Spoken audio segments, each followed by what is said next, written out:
வணக்கம் நண்பர்களே. 2 முதலாளிகள் பேசி கொண்டிருந்தார்கள்.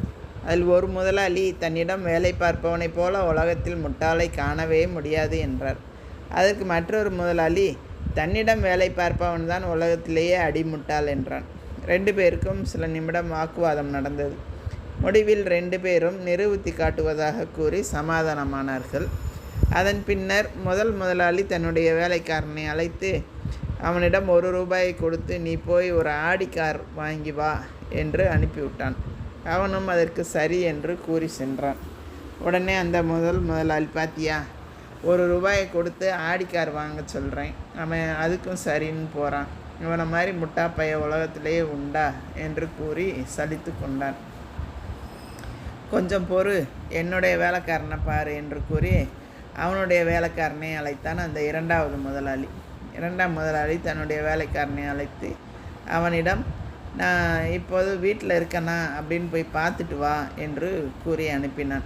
உடனே அவனும் சரி என்று கூறி சென்றான்.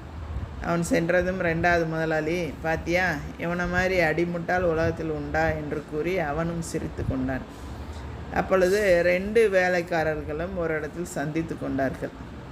இப்பொழுது அவர்கள் இருவரும் தங்கள் முதலாளிகள்தான் முட்டாள் என்று வாக்குவாதம் செய்தார்கள்.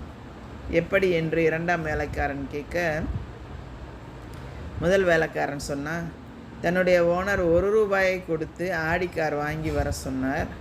அவர் கொஞ்சமாவது அறிவு இருக்கா? இன்றைக்கி ஞாயிற்றுக்கிழமை, கடை லீவுன்னு கூட அந்த முட்டாப்பைய முதலாளிக்கு தெரியாமல் இருந்திருக்கு. அவரை மாதிரி லூஸ் இந்த உலகத்தில் உண்டா என்று கூறி அவன் சிரித்தான்.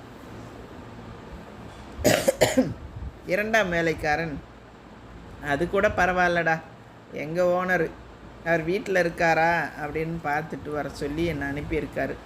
அவர் கொஞ்சமாவது அறிவு இருக்கான்னு பாரேன். கையில் செல்ஃபோன் வச்சுருக்காரு, வீட்டில் லேண்ட்லைன் ஃபோன் இருக்குது. ஒரு வார்த்தை ஃபோன் பண்ணி அவங்க வீட்டுக்காரம்மாட்ட அவர் அங்கே இருக்காரான்னு கேட்டால் அவங்க சொல்ல போகிறாங்க. இதுக்கெல்லாம் போய் என்னை அனுப்பி விடுறாங்க என்று கூறி அவனும் சிரித்து கொண்டான். நண்பர்களே, சொல்லுங்கள், இதில் யார் முட்டாளு?